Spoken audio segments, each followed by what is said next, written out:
Price the Lord. ദൈവനാമത്തിന് മഹത്വമുണ്ടാകട്ടെ. ഇന്ന് നമുക്ക് വീണ്ടും ദൈവവചന പഠനത്തിനായി ഒരുമിച്ച് കൂടുവാൻ സ്വർഗത്തിലെ ദൈവം സഹായിച്ചുവല്ലോ. ലോകത്തിന്റെ വിവിധ ഭാഗങ്ങളിൽ നിന്ന് ജോയിൻ ചെയ്യുന്ന എല്ലാ പ്രിയപ്പെട്ടവർക്കും കർത്താവായ യേശു ക്രിസ്തുവിന്റെ നാമത്തിൽ സ്നേഹവന്ദനം ചെയ്യുന്നു. ഇന്നത്തെ ക്ലാസ് ഏറ്റവും അനുഗ്രഹമായി തീരുവാൻ നമുക്ക് പ്രാർത്ഥനയോടെ നമുക്കായിരിക്കാം. ഇന്ന് ക്ലാസ് എടുക്കുന്ന കർത്താവിന്റെ ദാസൻ പാസ്റ്റർ മാത്യു പി തോമസ് ആണ്. തിയോളജി എന്നുള്ള വിഷയത്തെ ആസ്പദമാക്കി തുടർമാനമായി താൻ ക്ലാസ് എടുത്തുകൊണ്ടിരിക്കുന്നു. ഇന്നത്തെ ക്ലാസ് ഏറ്റവും അനുഗ്രഹമായി തീരേണ്ടതിന്, ഇത് ജോയിൻ ചെയ്യുന്നവർക്ക് പിന്നീട് ഇത് കേൾക്കുന്നവർക്കെല്ലാം അനുഗ്രഹമായി തീരേണ്ടതിന് കർത്താവിന്റെ ദാസന്റെ ഇന്നത്തെ ക്ലാസ്സിനെ ഓർത്ത് എല്ലാവരും സ്തോത്രം ചെയ്തുകൊണ്ടിരിക്കുമ്പോൾ ആരെങ്കിലും ഒരാൾ അൺമ്യൂട്ട് ചെയ്തിട്ട് പ്രാർത്ഥിച്ചാട്ടെ.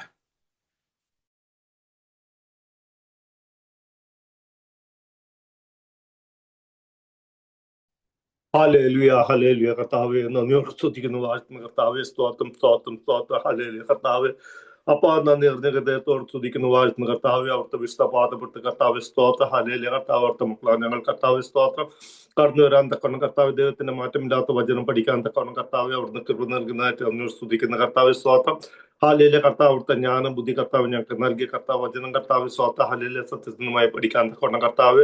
അത് ഞങ്ങളുടെ ജീവിതത്തിൽ അനുഗ്രഹമായി തീരുവാൻ തക്കണം കർത്താവ് സഹായിക്കണമേ എന്ന് പ്രാർത്ഥിക്കുന്ന കർത്താവ് സ്തോത്രം. ഹല്ലേലൂയ വചനം പഠിക്കുന്ന കർത്താവ് കർത്തൃദാസന കർത്താവിന്റെ കരങ്ങൾ സമർപ്പിച്ച് പ്രാർത്ഥിക്കുന്ന കർത്താവെ അനുഗ്രഹിക്കണമേ എന്ന് പ്രാർത്ഥിക്കുന്ന, നാവിനെ തൊടണമേ എന്ന് പ്രാർത്ഥിക്കുന്ന, വചനത്തിന്റെ മർമ്മങ്ങൾ വെളിപ്പെടുത്തി കർത്താവ് ഞങ്ങളിലേക്ക് പകരാൻ തക്കവണ്ണം സ്വർഗം കരങ്ങളിലെടുത്ത് ഉപയോഗിക്കണമേ എന്ന് പ്രാർത്ഥിക്കുന്ന കർത്താവ് ദേവദാസന്റെ കർത്താവ് പ്രവർത്തനങ്ങൾ അനുഗ്രഹിക്കണം, കുടുംബമായിട്ട് അനുഗ്രഹിക്കണം, മാനിക്കണമേ എന്ന് പ്രാർത്ഥിക്കുന്ന കർത്താവ് സ്തോത്രം. അല്ലെങ്കിൽ കർത്താവ് ബൈബിൾ കോളേജിനായിട്ട് കർത്താവ് സ്തോത്രം. അല്ലെങ്കിൽ ഷാജി പാസ്കായി പ്രാർത്ഥിക്കുന്ന, ലാലു പാസ്കായി പ്രാർത്ഥിക്കുന്ന കർത്താവ് സ്തോത്രം. അനുഗ്രഹിക്കണം, മാനിക്കണമേ കർത്താവ്. കടന്നു വന്ന എല്ലാ കർത്തദാസന്മാരും കർത്തദാസിമാരും കർത്താവിന്റെ കരങ്ങളോർത്ത് പ്രാർത്ഥിക്കുന്ന കർത്താവ് സ്വാർത്ഥം പൂർണ്ണ വിനയത്തോട് പൂർണ്ണ സമർപ്പണത്തോട് കർത്താവ് അവിടുത്തെ പാദപിടുതലായിരിക്കാൻ കർത്താവ് ഗ്രഹിച്ചു തരണം. ദാസന കർത്താവ് കൂടുതലായിട്ട് അനുഗ്രഹിക്കണം, മാനിക്കണം. പ്രാർത്ഥനയ്ക്കുന്നതായി സ്വാത്രം മാനവും മഹത്വം സ്വർഗത്തിൽ അപ്പനെടുക്കണം. സർശക്തനായ കർത്താവ് ഈശോന്റെ വിലയേറിയ നാമത്തിൽ അപ്പാ ഞങ്ങളുടെ പ്രാർത്ഥന കേൾക്കണമേ. ആമേൻ ആമേൻ ആമേൻ. Thank you brother Haron. ദൈവം സഹായിക്കട്ടെ. തുടർന്നുള്ള ക്ലാസ് എടുക്കുവാൻ കർത്താവിന്റെ ദാസൻ പാസ്റ്റർ മാത്യു പി തോമസിനെ വളരെ സ്നേഹത്തോടെ ആദരവോടെ ക്ഷണിക്കുന്നു.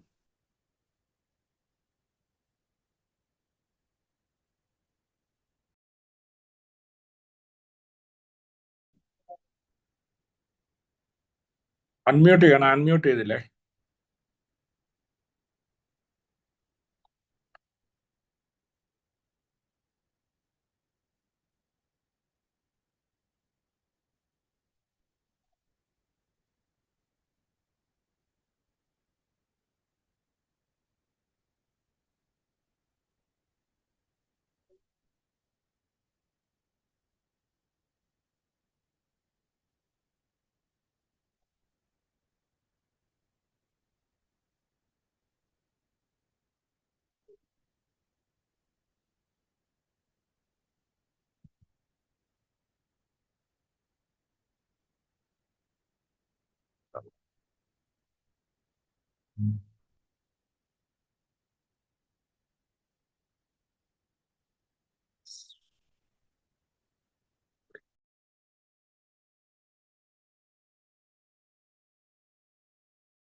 ഹലോ,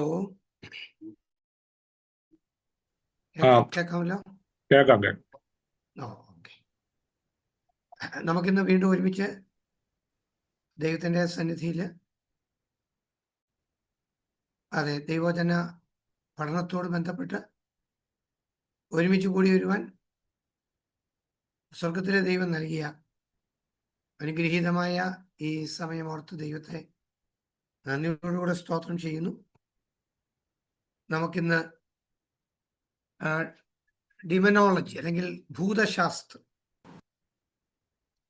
കഴിഞ്ഞ ക്ലാസ്സിൽ നമുക്ക് ഏഞ്ചലോളജി ആയിരുന്നു പഠിക്കാൻ കഴിഞ്ഞത്. എന്നാൽ ഏഞ്ചലോളജിക്ക് ശേഷം ഡിമനോളജി, സത്യത്തിൽ ഇത് അതിൻ്റെ തന്നെ ഒരു ഭാഗമാണ്. ഏഞ്ചലോളജി, ഏഞ്ചൽസ് തന്നെയാണ് സത്യത്തിൽ ഡീമൻസും. അത് നാം എപ്പോഴും ഓർക്കണം. അതുകൊണ്ടാണ് ഒരു സെപ്പറേറ്റ് ബ്രാഞ്ച് അല്ല ഏഞ്ചലോളജി ആൻഡ് ഡീമനോളജി. ഇതിൻ്റെ പാർട്ട് നമ്പർ 2, അതിനകത്തുള്ള പാർട്ട് 2. ഡിമനോളജി എന്ന് പറഞ്ഞാൽ ഭൂതശാസ്ത്രം, ഭൂതങ്ങളെക്കുറിച്ചുള്ള ഒരു പഠനം. What is demonology? Study about evil spirits. ദുരാത്മാക്കളെ കുറിച്ച് പഠിക്കുന്നതാണ് ഈ ഭൂതശാസ്ത്രം എന്ന് പറയുന്നത്. അപ്പോൾ തന്നെ evil spirits are known as demons, ഭൂതങ്ങൾ. ദുരാത്മാക്കളെയാണ് നമ്മൾ ഈ ഭൂതങ്ങൾ എന്ന് പറയുന്നത്. ഡെയ്മോൺ എന്നൊരു ഗ്രീക്ക് പദമാണ് ഇതിന് ഉപയോഗിച്ചിരിക്കുന്നത്. ഭൂതങ്ങൾ എന്നുള്ളതിന് ഡെയ്മോൺ എന്ന് പറയുന്ന ഒരു ഗ്രീക്ക് പദം നമ്മൾ ഉപയോഗിച്ചിരിക്കുകയാണ്. The leader of demons is Satan. ഭൂതങ്ങളുടെ തലവന്റെ പേരാണ് സത്യത്തിൽ ഈ സാത്താൻ എന്ന് പറയുന്നത്. ഈ സാത്താൻ എന്ന് പറയുന്നത് ഒരു പ്ലൂറൽ ഫോം അല്ല എന്ന് നാം ഓർക്കണം. സാത്താൻ ഒരു സിംഗുലർ ഫോമാണ്. എന്നാൽ ഭൂതങ്ങൾ എന്ന് പറയുന്നത് പ്ലൂറലാണ്. ഈ ഭൂതങ്ങളുടെ തലവന്റെ പേരാണ് സാത്താൻ എന്ന് പറയുന്നത്. അപ്പൊ തന്നെ നോക്കൂ, ഈ സാത്താന്റെ ടെർമിനോളജി ഏതാണ്? മൂലപദങ്ങൾ സൈറ്റാൻ തന്നെയാണ് ഹീബ്രുവില്, SATAN, സറ്റാൻ. അതാണ് എബ്രായ ഭാഷ. മീനിങ് അഡ്വേഴ്സറി എന്നാണ്, എതിരാളി എന്നാണ് സത്യത്തിൽ ഈ സാത്താൻ എന്ന വാക്കിന്റെ അർത്ഥം. എതിരാളി എന്നാണ്, ആഡ്വേഴ്സറി അല്ലെങ്കിൽ എതിരാളി. യെശയ്യാപ്രവാചകന്റെ പുസ്തകം 14-ാം അധ്യായത്തിന്റെ 12 മുതൽ 14 വരെയുള്ള ഭാഗങ്ങളും എസെക്കിയേൽ 28-ന്റെ 12 മുതൽ 15 വരെയുള്ള വേദവാക്യങ്ങളിൽ ഒരു ദൂതനെ കുറിച്ച് വളരെ വ്യക്തമായി പറഞ്ഞിട്ടുണ്ട്. കഴിഞ്ഞ ക്ലാസ്സിൽ നമ്മളത് പറഞ്ഞിരുന്നു. അരുണോദയ പുത്രനായ ശുക്ര എന്ന് വിളിച്ചുകൊണ്ട് പറയുന്ന ഒരു ഭാഗം. ദയവായിട്ട് ആ ഭാഗം ഒന്ന് എടുക്കണമെന്ന് ഓർപ്പിക്കുന്നു. ഒരു നിമിഷം ഒന്ന് എടുക്കുക. യെശയ്യാവ് 14 മുതൽ 14 വരെയുള്ള വേദഭാഗങ്ങൾ ഒന്ന് വായിക്കും. അരുണോദയ പുത്രനായ ശുക്ര, നീ എങ്ങനെ ആകാശത്തു നിന്ന് വീണു? ജാതികളെ താഴ്ത്തിക്കളഞ്ഞവനെ, നീ എങ്ങനെ വെട്ടേറ്റ് നിലത്തു വീണു? ഞാൻ സ്വർഗത്തിൽ കയറും, എന്റെ സിംഹാസനം ദൈവത്തിന്റെ നക്ഷത്രങ്ങൾക്ക് മീതെ വയ്ക്കും. ഉത്തരദിക്കിന്റെ അതിർത്തിയിൽ സമാഗമന പർവ്വതത്തിന്മേൽ ഞാൻ ഇരുന്നരുളും. ഞാൻ മേഘോദരങ്ങൾക്കും മീതെ കയറും. ഞാൻ അത്യുന്നതനോട് സമനാകും എന്നല്ലോ നീ ഹൃദയത്തിൽ പറഞ്ഞത്. എന്നാൽ നീ പാതാളത്തിലേക്ക്, നാശകൂപത്തിന്റെ അടിമയിലേക്ക് തന്നെ വീഴും. ഓക്കെ, അപ്പൊ ഒന്ന് ശ്രദ്ധിക്കുക. എസെക്കിയേലിന്റെ പ്രവചന പുസ്തകത്തിനകത്ത് ഉപയോഗിച്ചിട്ടിലേക്ക് എടുത്തു വെച്ചോളൂ. ഇവിടെ പറയുക, അരുണോദയ പുത്രനായ ശുക്ര, നീ എങ്ങനെ വെട്ടേറ്റ് താഴെ വീണു? അനേക ജാതികളെ താഴ്ത്തിയവനെ, നീ എങ്ങനെ വെട്ടേറ്റ് നിലത്ത് വീണു? ഉത്തരം, നിന്റെ ഹൃദയത്തിന്റെ നിഗളമായിരുന്നു കാരണമെന്ന് അവിടെ രേഖപ്പെടുത്തിയിരിക്കുക. നിഗളം. ഞാൻ സ്വർഗസിംഹാസനത്തിന് മുകളിൽ എന്റെ സിംഹാസനം എന്ന് പറഞ്ഞത് ആണ് ഇവിടെ ഉപയോഗിച്ചിരിക്കുന്നത്. സംശയമുണ്ട്.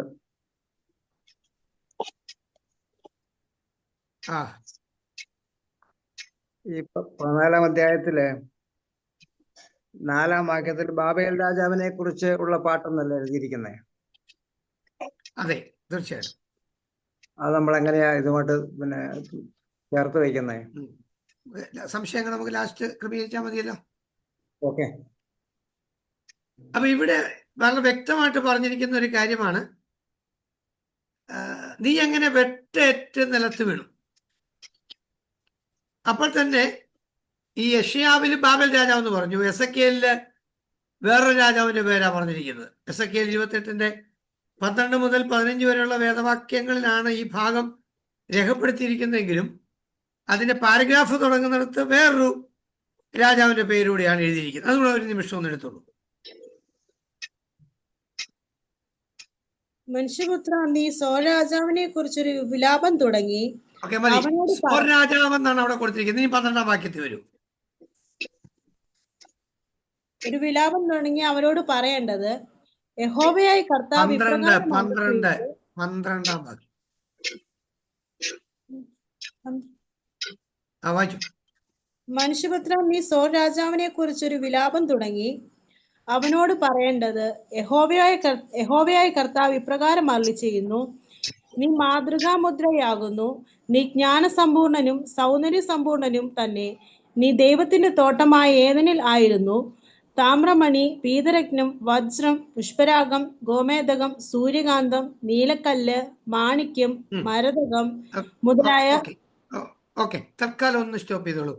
ഇവിടെ സോർ രാജാവ് എന്നാ പറഞ്ഞിരിക്കുന്നത്. യെശയ്യാവില് ഉപയോഗിച്ചിരിക്കുന്നത് നമ്മൾ കേട്ടു, ബാബേൽ രാജാവ് എന്നാ പറഞ്ഞിരിക്കുന്നത്. അപ്പൊ ഈ സോർ രാജാവ് എന്ന് പറഞ്ഞിട്ട് ഉടൻ തന്നെ പറഞ്ഞിരിക്കുന്ന വാക്കുകൾ എന്തായാലും ഒരു മാനുഷികമായ രാജാവ് ഒരിക്കലും കെരൂബായിരുന്നു എന്നൊക്കെ പറയുന്നതിനകത്ത് നമുക്ക് യോജിക്കാൻ സാധ്യമല്ല എന്നുള്ളതാണ് വേദശാസ്ത്രികളെ കൂടുതലായി ചിന്തിപ്പിച്ചത്. കാരണം നീ ദേവപർവ്വതത്തിലായിരുന്നു, നീ ഒരു കെരൂബായിരുന്നു, നീ സൗന്ദര്യ സമ്പൂർണനായിരുന്നു, നീ ജ്ഞാനസമ്പൂർണനായിരുന്നു. ഇതെല്ലാം ഒരു സോർ രാജാവ് എന്ന് പറയുന്ന ഒരു കേവലം ഒരു രാജാവിനെ കുറിച്ച് പറയുക അസാധ്യമായ ഒരു കാര്യം ആണ്.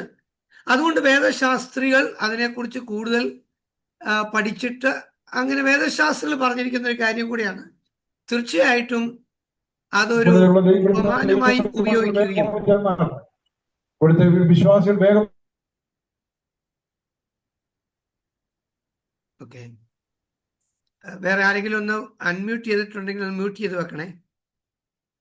അവിടെ വേറെ ചില അവശബ്ദങ്ങളൊക്കെ കേൾക്കുന്നു. ഓക്കെ, അപ്പൊ ഇങ്ങനെ വളരെ വ്യക്തമായിട്ട് അവിടെ രേഖപ്പെടുത്തിയിരിക്കുന്ന ഒരു കാര്യമാണ്. അതുകൊണ്ടാണ് വേദശാസ്ത്രികൾ ഒന്നടങ്കം അങ്ങനെ അഭിപ്രായപ്പെടുന്നു. വേദശാസ്ത്രം എല്ലാവരും അതാണ് അഭിപ്രായപ്പെട്ടിരിക്കുന്നത്. അപ്പോൾ പിന്നെ ഇതുകൊണ്ടാണ് ഈ 28-ാം അധ്യായത്തിനകത്തൊക്കെ ഉപയോഗിച്ചിരിക്കുന്ന ആ കാര്യങ്ങൾക്ക് മുന്നോട്ട് ഞാൻ വായിപ്പിക്കാനാണ്. കാരണം ഇത് ഇച്ചിരി കഴിഞ്ഞ് വായിക്കണം. ഇപ്പം അതിൻ്റെ ആവശ്യം ഇല്ലാത്തത് കൊണ്ടാണ് ഇപ്പം ഞാൻ വായിപ്പിച്ചില്ലെന്നേ ഉള്ളൂ. കുറച്ച് കഴിഞ്ഞ് നമ്മൾ വായിക്കണം. അപ്പം അതിനകത്ത് നീ ഖരൂബായിരുന്നുവെന്നും ദേവപർവ്വതത്തിലായിരുന്നുവെന്നും ഒക്കെയുള്ള വളരെ വ്യക്തമായ സൂചനകൾ അതിനകത്ത് കിടക്കുക. അതുകൊണ്ടാണ് മനുഷ്യ സൃഷ്ടിക്ക് മുൻപ് ദൂതന്മാരുടെ സൃഷ്ടി നടന്നെന്നും അങ്ങനെയെങ്കിൽ ആ ദൂതന്മാരിൽ ഒരുവനായിരുന്ന ലൂസിഫർ അല്ലെങ്കിൽ അരുണോദയപുത്രനായ ശുക്രൻ അത് വെട്ടേറ്റ് നിലത്ത് വീണ അല്ലെങ്കിൽ വെട്ടേറ്റ് പോന്നു എന്നുമുള്ള ചിന്താഗതികൾ അതുകൊണ്ടാണ് നമ്മിലൂടെ എടുത്തിരിക്കുന്നത്. ഓക്കെ, എസെക്കിയേൽ 28-12-15 വേദവാക്യങ്ങളും അതിനുപോൽബലകമായി നമുക്ക് ലഭിക്കുന്നു എന്നുള്ളത് കൊണ്ടാണ് നാം അങ്ങനെ ചിന്തിക്കുന്നത്. ഓക്കെ, ഇനി ഇതിനകത്ത് ഗ്രീക്കിനകത്ത് ഉപയോഗിച്ചിരിക്കുന്ന പദം സേറ്റനാസ് എന്നാണ്. സേറ്റനാസ്, SATANAS, സേറ്റനാസ്. അപ്പൊ തന്നെ ഡയാബ്ലോസ്, പിശാച് എന്നുള്ള പദങ്ങളും ഉപയോഗിച്ചിരിക്കുകയാണ്. നോക്കുക, God is the source of all but creativity of sin is in Satan. എന്താ ആ ഒരു വാചകം കൊണ്ട് ഉദ്ദേശിക്കുന്നത്? എല്ലാറ്റിൻ്റെയും ഉറവിടം ദൈവമാണ്, എന്നാൽ തിന്മയുടെ ക്രിയാത്മകത്വമാണ് സാത്താന് കൊടുത്തിരിക്കുന്നത്. എല്ലാറ്റിൻ്റെയും ഉറവിടം ദൈവമാണ്, എന്നാൽ തിന്മയുടെ ക്രിയാത്മകത്വം സാത്താന് നൽകി. God is the source of all but creativity of sin is in Satan. എന്താണ് ഇവിടെ ക്രിയേറ്റിവിറ്റി ഉദ്ദേശിക്കുന്നത്, സോഴ്സ് ഉദ്ദേശിക്കുന്നത്? സോഴ്സ് എന്ന് പറയുമ്പോൾ നമുക്കറിയാം എല്ലാറ്റിൻ്റെയും ഉറവിടം. എല്ലാറ്റിൻ്റെയും ഉറവിടം ദൈവം തന്നെയാണ് എന്ന് പറയുമ്പോൾ നന്മയുടെയും തിന്മയുടെയും ഒക്കെ ഉറവിടം ദൈവം തന്നെയാണ്. കാരണം ദൈവം സകലത്തിൻ്റെയും ഉറവിടമാണ്. ഫോർ എക്സാമ്പിൾ, നമ്മുടെ ഇപ്പം ജയിലുകളിൽ കഴിയുന്ന ദുഷ്ടന്മാർ അല്ലെങ്കിൽ ഇവിടുത്തെ ഏറ്റവും തെറ്റുണ്ടെന്ന് ബോധ്യപ്പെട്ടവരാണല്ലോ ജയിലിട്ടിരിക്കുന്നത്. ഈ ജയിലിൽ കിടക്കുന്ന ആൾക്കാരുണ്ടെങ്കിലും ജയിലിന്റെ കൺട്രോൾ ഗവൺമെന്റിനല്ലേ? ജയിലിന്റെ കൺട്രോൾ ഗവൺമെന്റിനാണ്. ജയിലിനകത്ത് കിടക്കുന്ന ആൾക്ക് അവിടെ DGP ഒക്കെ കാണും, അത് വേറെ കാര്യം. പക്ഷെ ഇതിന്റെ കൺട്രോൾ എന്ന് പറയുന്നത് ദൈവത്തിനാണ്, ഗവൺമെന്റിനാണ്. ഇതുപോലെ ഈ ഭൂമിയെ സൃഷ്ടിച്ച ദൈവമാണ്, ദൂതന്മാരെ സൃഷ്ടിച്ച ദൈവമാണ്. അപ്പൊ സകലത്തിൻ്റെയും കൺട്രോൾ, സകലത്തിൻ്റെയും ഉറവിടം ദൈവം തന്നെയാണ്.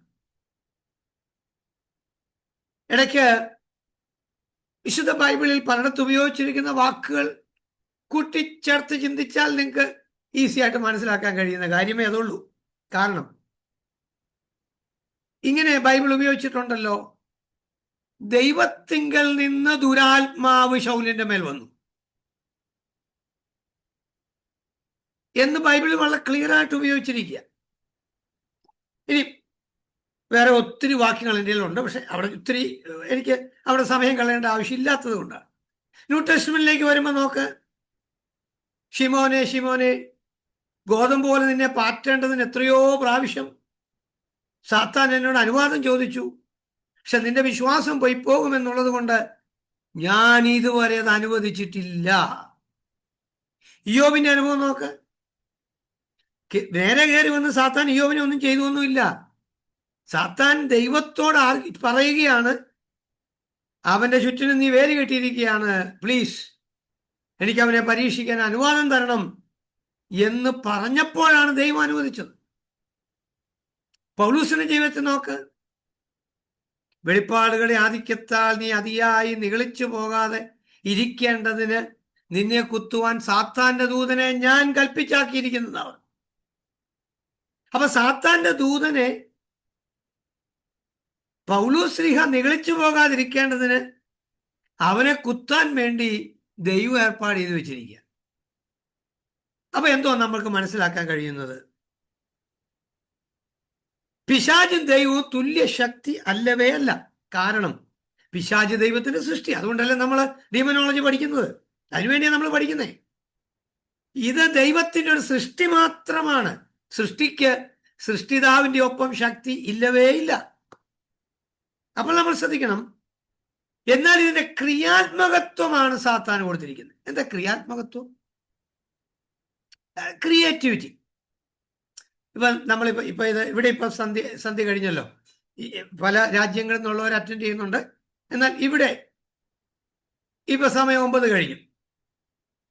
ഇവിടെ ലൈറ്റ് ഇട്ടാണ് നമ്മൾ ഈ ക്ലാസ് എടുക്കുന്നത്. അപ്പൊ ഈ ലൈറ്റ് ഇടുമ്പോൾ ഈ സ്വിച്ച് ബോക്സ് നമുക്കറിയാം. ഈ സ്വിച്ച് ബോക്സിൽ ഇരുട്ടും വെളിച്ചവും ഉണ്ടോ എന്ന് ചോദിച്ചാൽ എന്ത് ഉത്തരം പറയും? ഇരുട്ടും വെളിച്ചവും സ്വിച്ച് ബോക്സിലില്ല. നമ്മൾ സ്വിച്ച് ഓൺ ചെയ്താൽ ലൈറ്റ് വരും, ഓഫ് ചെയ്താൽ ഇരുട്ടാവും.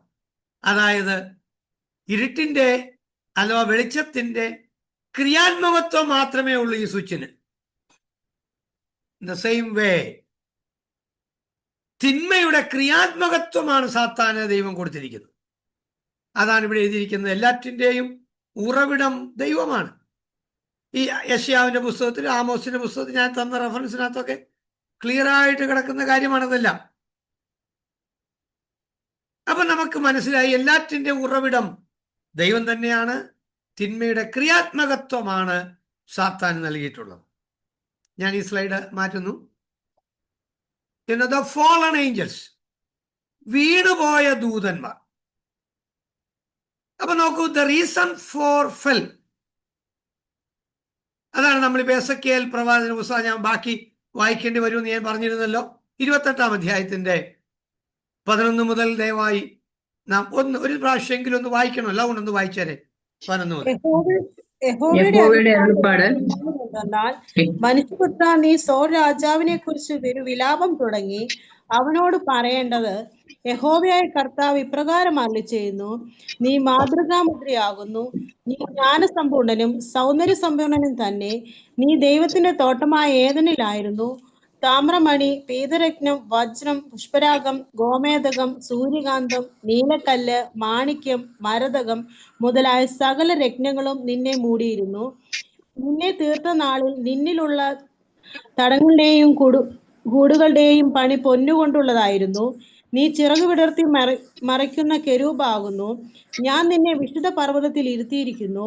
നീ അഗ്നിരഥങ്ങളുടെ മധ്യ സഞ്ചരിച്ചു പോന്നു. നിന്നെ സൃഷ്ടിച്ച നാൾ മുതൽ നിങ്ങൾ നീതികേട് കണ്ടതുവരെ നീ നടപ്പിൽ നിഷ്കളങ്കനായിരുന്നു. നിന്റെ വ്യാപാരത്തിന്റെ പെരുപ്പ നിമിത്തം നിന്റെ അന്തർഭാഗം സിംഹാസനം കൊണ്ട് നിറഞ്ഞു. നീ പാപം ചെയ്തു.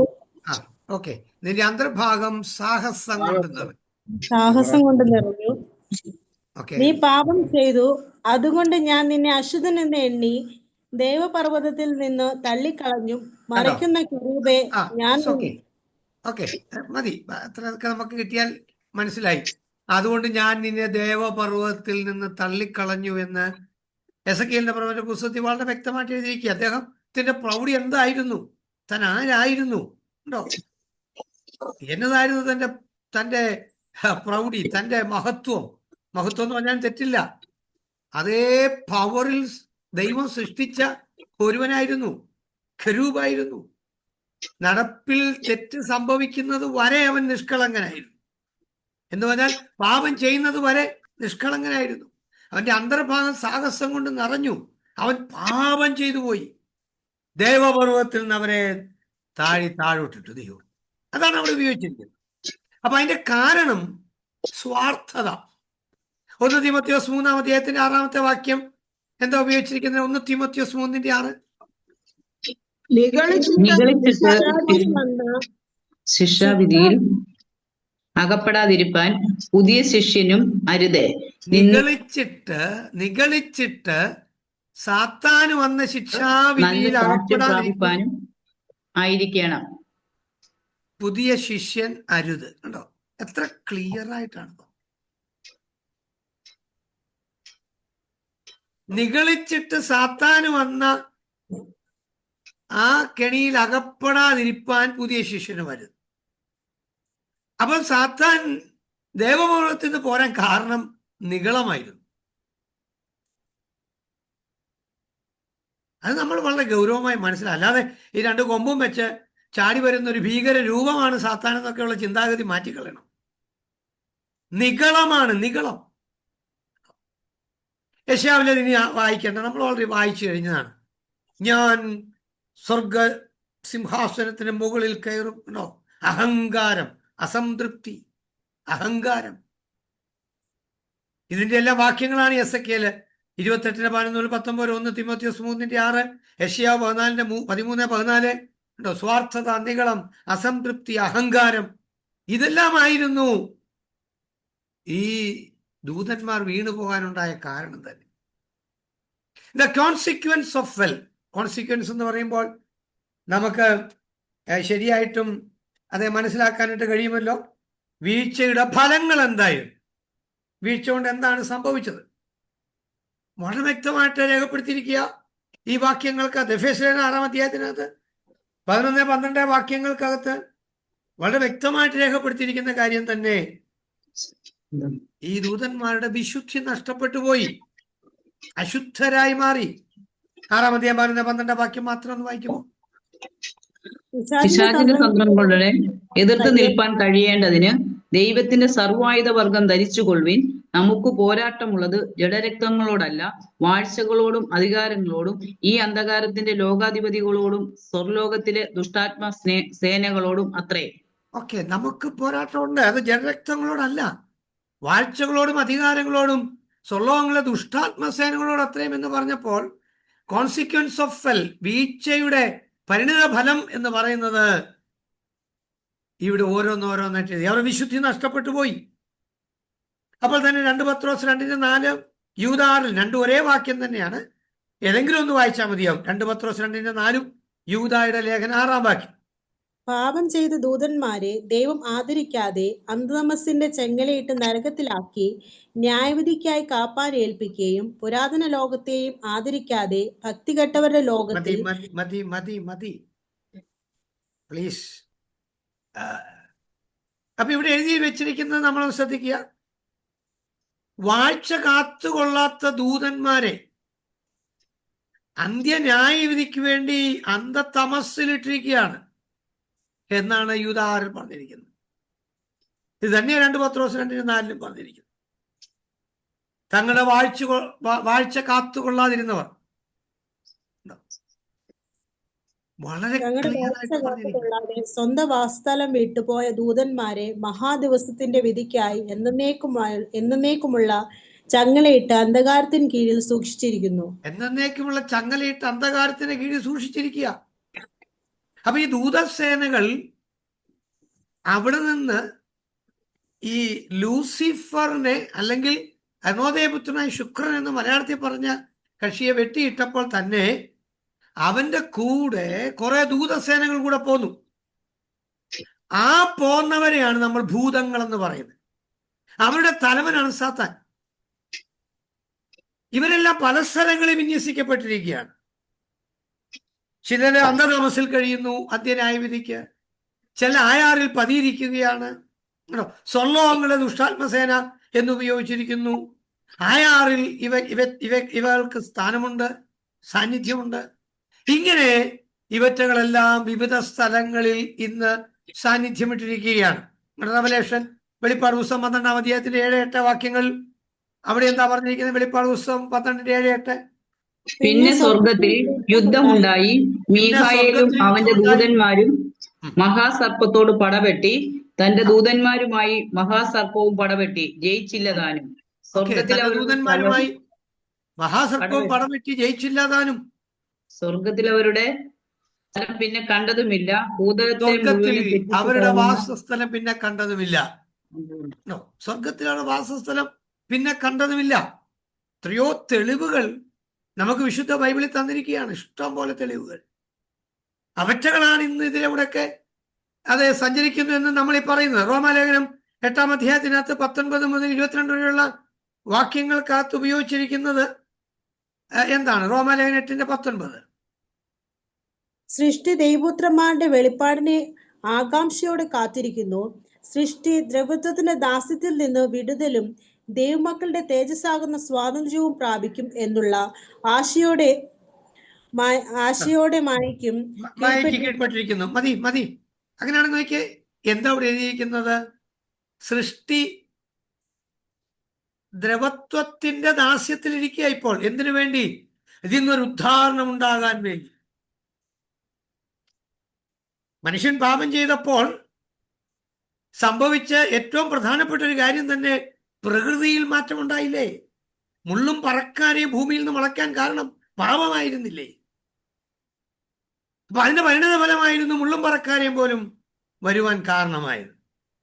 അപ്പൊ സൃഷ്ടി ഇറ്റുന്നവോടെ ഇരിക്കുക. സകല സൃഷ്ടികളും ഈ ദ്രവത്വത്തിന്റെ ദാസ്യത്തിൽ നിന്ന് ഒരു മോചനം ലഭിക്കേണ്ടതിന് 1 Corinthians 6-ാം അധ്യായത്തിന്റെ 3-ാമത്തെ വാക്യം. 1 Corinthians 6:3. നാം ദൂതന്മാരെ വിധിക്കുന്നു എന്ന് നിങ്ങൾ അറിയുന്നില്ലയോ? ഐഹിക കാര്യങ്ങളെ എത്രയധികം! എന്നാൽ നിങ്ങൾക്ക് ഐഹിക കാര്യങ്ങളെ കുറിച്ച് വ്യവഹാരം ഉണ്ടെങ്കിൽ വിധിപ്പാൻ സഭ ഗണ്യമാക്കാത്തവരെ ഇരുത്തുന്നുവോ?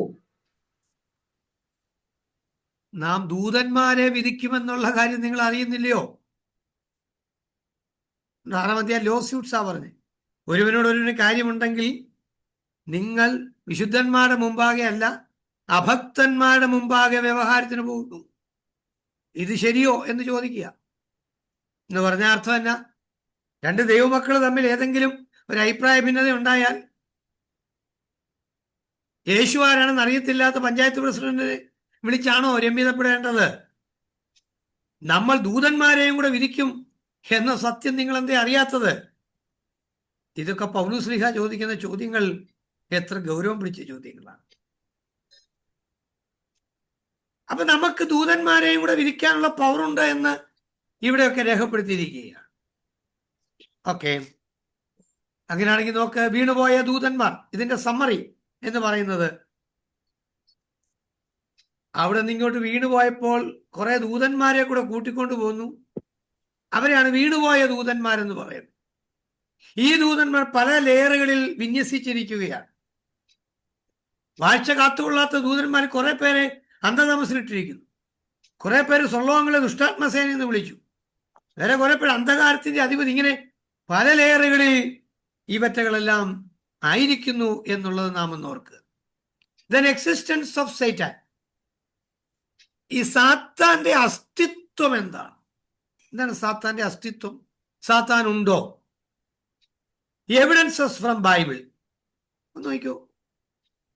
സാത്താൻ ഇല്ല എന്ന് പറഞ്ഞ് യഥേഷ്ടം നമ്മൾ ജീവിക്കുന്നതും സാത്താൻ ഉണ്ടെന്ന് പറഞ്ഞ് അമിത പ്രാധാന്യത കൊടുത്ത് നാം ഭയപ്പെടുന്നതും രണ്ടും ഒരുപോലെ ദോഷകരമായിരിക്കും. അതായത് സാത്താൻ അമിത പ്രാധാന്യത നൽകിക്കൊണ്ട് ഭയപ്പെടുന്നതും സാത്താൻ ഇല്ല എന്ന് പറഞ്ഞ് ഇഷ്ടം പോലെ ജീവിക്കുന്നതും ഒരുപോലെ അപകടകരമാണ്. ഉൽപ്പത്തി പുസ്തകം 3-ാം അധ്യായത്തിനകത്ത് സാത്താൻ ഉണ്ടെന്നുള്ള പ്രമേയമല്ലേ അവിടെ വ്യക്തമാക്കുന്നത്. ഉൽപ്പത്തി പുസ്തകം 3-ാം അധ്യായം അതിനകത്ത് വളരെ വ്യക്തമായി പറഞ്ഞിരിക്കുന്നു, ദൈവം സൃഷ്ടിച്ച സൃഷ്ടികളിൽ പാമ്പ് കൗശലമേറിയതായിരുന്നു. അങ്ങനെ 3:1 പറഞ്ഞിരിക്കുന്നു. ആ കൗശലമേറിയ പാമ്പ് വന്ന് ചോദിക്കുന്ന ചോദ്യങ്ങൾ നാം അവിടെ പറയുകയാണ്.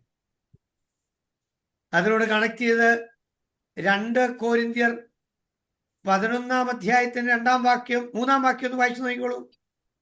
അപ്പോഴേ ഇത് മനസ്സിലാവും. നമുക്ക് പാമ്പെന്നേ അവിടെ ഉള്ളൂ, സത്യമാണ്. സാത്താനൊന്നും എഴുതി വെച്ചിട്ടില്ല. പക്ഷേ 2 കോരിന്ത്യർ 11-ാം അധ്യായത്തിന്റെ 3-ാം വാക്യം ഒന്ന് വായിച്ചു നോക്കൂ. എന്നാൽ സർപ്പം ഹവ്വായെ ഉപായത്താൽ ചതിച്ചതുപോലെ നിങ്ങളുടെ മനസ്സ് ക്രിസ്തുവിനോടുള്ള ഏകാഗ്രതയും നിർമ്മലതയും വിട്ട് വഷളായി പോകുമോ എന്ന് ഞാൻ ഭയപ്പെടുന്നു. അവിടെ എത്ര ക്ലിയർ ആയിട്ടാ പറഞ്ഞിരിക്കുന്നത്. ഹവ്വയെ സർപ്പം ഉപായത്താൽ ചതിച്ചതുപോലെ നിങ്ങളുടെ ഏകാഗ്രത ക്രിസ്തുവിനോടുള്ളതിൽ നിന്ന് നഷ്ടപ്പെട്ടു പോകുമോ? That's clear. വേദപുസ്തകം വളരെ ക്ലിയർ ആയിട്ട് പറയുന്നു, സാത്താൻ ഉണ്ട്. അതാണ് അതിന്റെ അർത്ഥം. സാത്താന്റെ അസ്തിത്വം. സാത്താൻ ഉണ്ട്. ഗോഡ് എക്സിസ്റ്റ് എന്ന് പറഞ്ഞാൽ സാത്താൻ എക്സിസ്റ്റ്. സാത്താൻ ഉണ്ട്. സാത്താൻ ഇല്ല എന്ന് പറയുവാൻ നമുക്ക് കഴിയില്ല. 3-ാം അധ്യായം 15-ാം വാക്യം നമുക്ക് കാണാൻ അറിയാവുന്നതാണ്. ഞാൻ നിനക്കും സ്ത്രീക്കും നിന്റെ സന്തതിക്കും അവളുടെ സന്തതിക്കും തമ്മിൽ ശത്രുത്വം ഉണ്ടാക്കും, നീ അവന് തല തീർക്കും, അവൻ നിന്റെ കുതികാൽ തീർക്കും എന്നൊക്കെ പറയുന്ന വാക്യങ്ങൾ. 1 ദിനവൃത്താന്തങ്ങൾ 21-ാം അധ്യായത്തിൽ 2-ാം വാക്യം. 1 ദിനവൃത്താന്തം 21:2.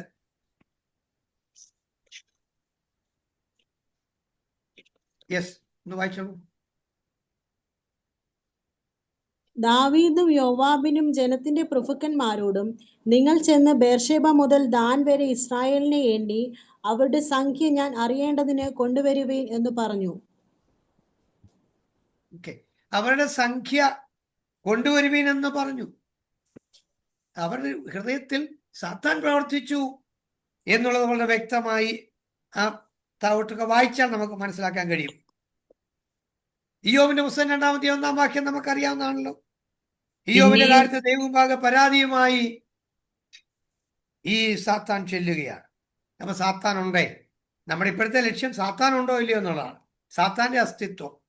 സാത്താൻ ചെന്നു. സക്കറിയാവിൽ എന്നാ പറഞ്ഞിരിക്കുന്നത് 3:1-2. അനന്തരം അവൻ എനിക്ക് മഹാപുരോഹിതനായ യോശുവ യഹോവയുടെ ദൂതന്റെ മുമ്പിൽ നിൽക്കുന്നതും സാത്താൻ അവനെ കുറ്റം ചുമത്തുവാൻ അവന്റെ വലതുഭാഗത്ത് നിൽക്കുന്നതും കാണിച്ചു തന്നു. യഹോവ സാത്താൻ അവനെ കുറ്റം ചുമത്തുവാൻ അവന്റെ വലതുഭാഗത്ത് നിൽക്കുക ഉണ്ടോ? സാത്താനുണ്ട്. താഴോട്ടുള്ള വാക്യങ്ങളെല്ലാം വായിച്ചാൽ സാത്താൻ ചെയ്ത പ്രവൃത്തികൾ അവിടെ എഴുതി വെച്ചിട്ടുണ്ട്. അതിന്റെ അർത്ഥം സാത്താനുണ്ട്. ക്രൈസ്റ്റ് ടോക്ക് 25 ടൈംസ് അബൌട്ട് സാത്താൻ. സാത്താനെ കുറിച്ച് നമ്മുടെ കർത്താവ് യേശു ക്രിസ്തു 25 പ്രാവശ്യം പറഞ്ഞിട്ടുണ്ട്. സാത്താനെ കുറിച്ച് 19 ബുക്സ് ഓഫ് എൻഡി യേശു ക്രിസ്തു തന്നെ 25 പ്രാവശ്യം പറഞ്ഞു. പുതിയ നിയമത്തിലെ 19 പുസ്തകങ്ങളിൽ, പുതിയ നിയമത്തിൽ ആകെയുള്ള പുസ്തകങ്ങളുടെ എണ്ണം നിങ്ങൾക്ക് എല്ലാവർക്കും അറിയാം, 27 പുസ്തകങ്ങളിൽ 19 പുസ്തകങ്ങൾക്കകത്തും സാത്താനെ കുറിച്ച് പറഞ്ഞിട്ടുണ്ട്, പരാമർശങ്ങളുണ്ട്. അപ്പൊ നോക്കൂ, സാത്താനുണ്ട്. അതാണ് സാത്താന്റെ എക്സിസ്റ്റൻസിനെ കുറിച്ച് നമ്മൾ പഠിക്കുന്നത്. സാത്താന്റെ existence. Then the origin of Satan, സാത്താന്റെ ഉത്ഭവം. അതാണ് നെക്സ്റ്റ് ഹെഡിങ്, സാത്താന്റെ ഉത്ഭവം. നിങ്ങൾ ശ്രദ്ധിക്കണേ, നമ്മുടെ കർത്താവായ യേശു ക്രിസ്തു സാത്താന്റെ ഉത്ഭവത്തെ കുറിച്ച് പറഞ്ഞു. യോഹന്നാന്റെ സുവിശേഷം 8-ാം അധ്യായം 44-ാം വാക്യത്തിൽ നമ്മുടെ കർത്താവായ യേശു ക്രിസ്തു പറഞ്ഞതാണ് ഏറ്റവും ശ്രദ്ധേയമായിട്ടുള്ളത്.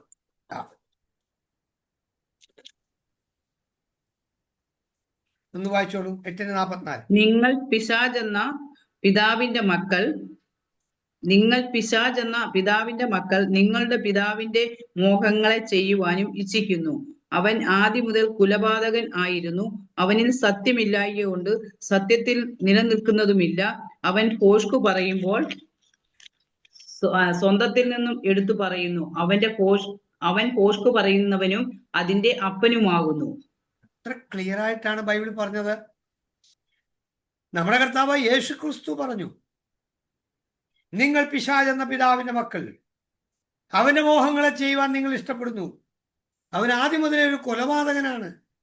അവനിൽ സത്യമില്ല. അവൻ ഭോഷ്ക് പറയുന്നവനാണ്. പറയുമ്പോൾ അവൻ കയ്യിൽ നിന്ന് എടുത്തു പറയുന്നു. അവൻ ഭോഷ്ക് പറയുന്നവനും അതിന്റെ അപ്പനുമാകുന്നു. അപ്പൊ ആദ്യം മുതലേ സാത്താൻ ഉണ്ടെന്ന് നമ്മുടെ കർത്താവ് യേശു ക്രിസ്തുവിന് ബാക്കിയുള്ള എല്ലാവരുടെയും വാക്കുകൾ കളഞ്ഞാലും യേശു ക്രിസ്തുവിന്റെ വാക്ക് നമുക്ക് തള്ളിക്കളയാൻ പറ്റില്ലല്ലോ. യേശു ക്രിസ്തു പറഞ്ഞു സാത്താനുണ്ട്. തീമോഥെയോസ് ലേഖനത്തിൽ പൗലോസ് പറഞ്ഞ് നമ്മൾ മുമ്പേ വായിച്ചതാ, വായിക്കണമെന്നില്ല. യെശയ്യാവ് യെഹെസ്കേൽ ഇതെല്ലാം നമ്മൾ വായിച്ചിട്ടുള്ള വാക്യങ്ങൾ തന്നെയാണ്. അപ്പോൾ സാത്താന്റെ ഉത്ഭവത്തെ കുറിച്ച് പറഞ്ഞു. ഇനി സാത്താൻ ആകുന്നതിന് മുൻപുള്ള അവന്റെ മഹിമ എന്തായിരുന്നു? സാത്താൻ ആകുന്നതിന് മുൻപുള്ള അവന്റെ മഹിമകൾ നമുക്കൊന്ന്, അവൻ രാജ്യത്വമുള്ളവൻ, മുമ്പേ വായിച്ച ഭാഗം തന്നെയാണ്, ഇനി ആവർത്തിച്ച് വായിക്കൊന്നും വേണ്ട, ഞാൻ പോയിന്റ് ഔട്ട് ചെയ്തേ ഉള്ളൂ.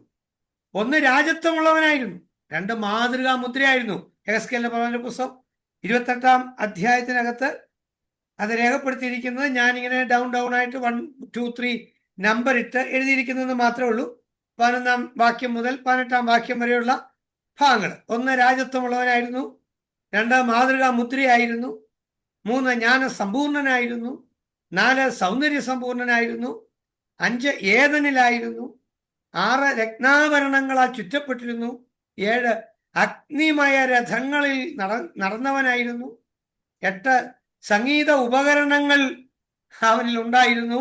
അവൻ ചിറകൊന്ന് വിടർത്തുമ്പോൾ കണ്ടോ, സകല സംഗീത ഉപകരണങ്ങളും അവിടെ ഉണ്ടായിരുന്നു. ചിറകുണ്ടായിരുന്നു. അവന് കെരൂബായിരുന്നു. അവൻ ദൈവ സൃഷ്ടിയായിരുന്നു. നിഷ്കളങ്കനായിരുന്നു. സാത്താന് മുമ്പെന്ന ഹെഡിങ് എഴുതിയേ, നിഷ്കളങ്കനായിരുന്നു. വ്യാപാരത്തിന്റെ പെരുപ്പം ഹേതുവായി അവന് കിട്ടിയ വ്യാപാരം, അവന് കിട്ടിയ മറ്റുള്ളവരുടെ തനിക്ക് കിട്ടിയ അംഗീകാരം ഭയങ്കരമായിരുന്നു. ഇതെല്ലാമായിരുന്നു അവനെ നിഗളത്തിലേക്ക് കൊണ്ടുപോയത്. നിഗളം. അതുകൊണ്ട് ലൂസിഫർ ബിക്കെയിം സൈറ്റാൻ. ഈ ലൂസിഫർ ആണ് നിഗളിച്ചിട്ട് സാത്താനായി മാറിയത്. സാത്താന്റെ അധപ്പതനം, fall or demise of Satan. സാത്താന്റെ അധപ്പതനം എന്താണ്? യെഹെസ്കേൽ 28:16 നമ്മൾ വായിച്ചതാണ്. യെശയ്യാവ് 14:12 വായിച്ചിട്ടുള്ളതാണ്. ലൂക്കോസ് 22-ാം അധ്യായത്തിന്റെ 31, 32 വാക്യത്തിലേക്ക് ഒന്നെത്താമോ? ലൂക്കോസിന്റെ സുവിശേഷം 22, 31, 32 വാക്യങ്ങൾ. ശീമോനെ ശീമോനെ, സാത്താൻ നിങ്ങളെ ഗോതമ്പ് പോലെ പാറ്റേണ്ടതിന് കൽപ്പന ചോദിച്ചു. ഞാനോ നിന്റെ വിശ്വാസം പൊയ്പോകാതിരിപ്പാൻ നിനക്ക് വേണ്ടി അപേക്ഷിച്ചു. എന്നാൽ നീ ഒരു സമയം തിരിഞ്ഞു വന്ന ശേഷം നിന്റെ സഹോദരന്മാരെ ഉറപ്പിച്ചുകൊള്ളുക. ഓക്കെ, ഇവിടെയൊക്കെ എത്ര ക്ലിയർ ആയിട്ടാ പറഞ്ഞിരിക്കുന്നത്. ഈ വാക്യങ്ങളിലൂടെ മുഴുവൻ നമുക്ക് മനസ്സിലാക്കാൻ കഴിയുന്നു. നേരത്തെ വായിച്ച വാക്യം ഒന്നും ഞാൻ ആവർത്തിച്ച് വായിപ്പിക്കുന്നില്ല എന്നൊക്കെ അതിനകത്ത് ആവശ്യമില്ലല്ലോ, നമുക്കിത് മനസ്സിലായാൽ മതിയല്ലോ. അങ്ങനെയെങ്കിൽ നമ്മൾ ശ്രദ്ധിക്കുക, ഈ സാത്താന്റെ അധപ്പതനം, അങ്ങനെ സാത്താനായി മാറി. സാത്താൻ എന്ന വാക്കിന്റെ അർത്ഥം ഞാൻ പറഞ്ഞു, അഡ്വേഴ്സറി, എതിരാളി എന്ന. അങ്ങനെയാണ് ഇവൻ ദൈവത്തിന്റെ എതിരാളിയായി മാറിയത്. ആ ദേവപർവ്വതത്തിൽ നിന്ന് പോരുമ്പോൾ 1/3 ദൂതന്മാരും ഇവന്റെ കൂടെ പോന്നിരുന്നു. അവരെയാണ് നമ്മൾ ഭൂതങ്ങൾ എന്ന് പറയുന്നത്. ഞാൻ നേരത്തെ പറഞ്ഞത്. അപ്പൊ ആ ഭൂതങ്ങളുടെ തലവനാണ് ഈ സാത്താൻ. Next one, the personality of Satan. സാത്താന്റെ പേഴ്സണാലിറ്റി എന്ന് പറഞ്ഞാൽ അവന്റെ വ്യക്തിത്വം. സാത്താൻ ഒരു വ്യക്തിയാണോ? വ്യക്തിത്വത്തിന്റെ ലക്ഷണങ്ങളാണ് വികാരം, സംസാരം, വഞ്ചന, മത്സരം, ഇതെല്ലാമാണല്ലോ പേഴ്സണാലിറ്റിയുടെ പ്രത്യേകതകൾ. യെശയ്യാ 14:12-17 നമ്മൾ പലയാവർത്തി വായിച്ചു കഴിഞ്ഞാണ് എന്താ ഇവിടെ വികാരം എന്ന് ഉദ്ദേശിച്ചിരിക്കുന്നത് മനസ്സിലായോ? അവിടെ പറയുന്ന വാക്ക് സ്വർഗസിംഹാസനത്തിന്റെ മുകളിൽ ഞാൻ അത് ഇരുന്നരുളും, സമാഗമ കൂടാരത്തിൽ ഞാൻ കയറും. അവന് വികാരങ്ങളാണ്, വിചാരങ്ങൾ പറയുകയാണ്. ലൂക്കോസിന്റെ സുവിശേഷം 4-ാം അധ്യായത്തിൽ 1-ാം വാക്യത്തിലേക്ക് ഒന്ന് വരാമോ? 1 മുതൽ 12 വരെ വായിക്കണ്ട, 1 മുതൽ 12 വരെയാണ് പോർഷനെങ്കിലും 1-2 വാക്യം മാത്രം വായിച്ചാൽ മതിയോ? ആദ്യത്തെ വാക്യം: യേശു പരിശുദ്ധാത്മാവ് നിറഞ്ഞവനായി യോർദാൻ വിട്ട് മടങ്ങി. ആത്മാവ് അവനെ മരുഭൂമിയിലേക്ക് നടത്തി. പിശാച് അവനെ 40 ദിവസം പരീക്ഷിച്ചു കൊണ്ടിരുന്നു. ആ ദിവസങ്ങളിൽ അവൻ ഒന്നും ഭക്ഷിച്ചില്ല. അവ കഴിഞ്ഞപ്പോൾ വിശന്നു. ഓക്കെ, അപ്പൊ ശ്രദ്ധിക്കുക, ആത്മാവ് അവനെ ശക്തീകരിച്ചു. ഉപവാസത്തിന് ശേഷം, അഥവാ മരുഭൂമിയിലേക്ക് പോകുന്നു ഉപവസിക്കുവാൻ. സാത്താൻ അവനെ പരീക്ഷിക്കാൻ അവന്റെ അടുത്ത് വന്നു. സാത്താൻ സംസാരിക്കുന്ന സംസാരം 12 വാക്യം വരെ താഴോട്ട് വായിച്ചാൽ നമുക്ക് അറിയാവുന്നതാണല്ലോ. 3 ചോദ്യങ്ങൾ സാത്താൻ ഉന്നയിക്കുന്നു. ഈ കല്ലപ്പമായി തീരുവാൻ കൽപ്പിക്കുക. യേശു പറയുന്ന വാക്ക്, മനുഷ്യപുത്രൻ അതെ അപ്പം കൊണ്ട് മാത്രമല്ല ദൈവത്തിന്റെ വായിൽ നിന്ന് വരുന്ന വചനം കൊണ്ട് ജീവിക്കുന്നു. ഉയർന്ന മലയിൽ കൊണ്ട് എന്ന് നീ എടുത്തിയാട്, ദൂതന്മാർ നിന്നെ സംരക്ഷിക്കുമെന്ന് പറയുന്നു. ദൈവപുത്രനെ പരീക്ഷിക്കരുതെന്ന് മറുപടി പറയുന്നു. ഈ കാണുന്ന ലോകം മുഴുവൻ എൻ്റെ അധീനതയിലാണ്, ഞാനിതെല്ലാം നിനക്ക് തരാ, എന്നെ വീണൊന്ന് നമസ്കരിക്കാൻ പറയുന്നു. യേശു പ്രതികരിക്കുന്നു, സാത്താനെ എന്നെ വിട്ടു പോ എന്ന് പറഞ്ഞ് സാത്താനെ ഭത്സിക്കുന്നു. സാത്താൻ പോകുന്നു. ഉടനെ ദൂതന്മാർ അവനെ വന്ന് ശുശ്രൂഷിക്കുന്നു എന്ന് ബൈബിളിൽ രേഖപ്പെടുത്തിയിരിക്കുന്നു. അപ്പൊ സാത്താൻ സംസാരിക്കുന്നു. ഉണ്ടോ? വികാരമുള്ളവനാണ്, സംസാരിക്കുന്നവനാണ്. 2 കൊരിന്ത്യർ 11:3 നമ്മൾ മുമ്പേ വായിച്ച വാക്യം തന്നെയാണ് അവിടെ എഴുതിയിരിക്കുന്നത്. ഹവ്വായെ സർപ്പം ഉപായത്താൽ വഞ്ചിച്ചതുപോലെ. അപ്പം സാത്താൻ വഞ്ചിച്ചു. വഞ്ചന ചെയ്യുന്നവനാണ് സാത്താൻ. വെളിപ്പാട് ദിവസം 20-ാം അധ്യായത്തിനകത്ത് 7 മുതൽ 9 വരെയുള്ള വാക്യങ്ങൾ ഒന്ന് വായിക്കുമോ? 7 തൊട്ട് 9 വരെ, വെളിപ്പാട് ദിവസം 20.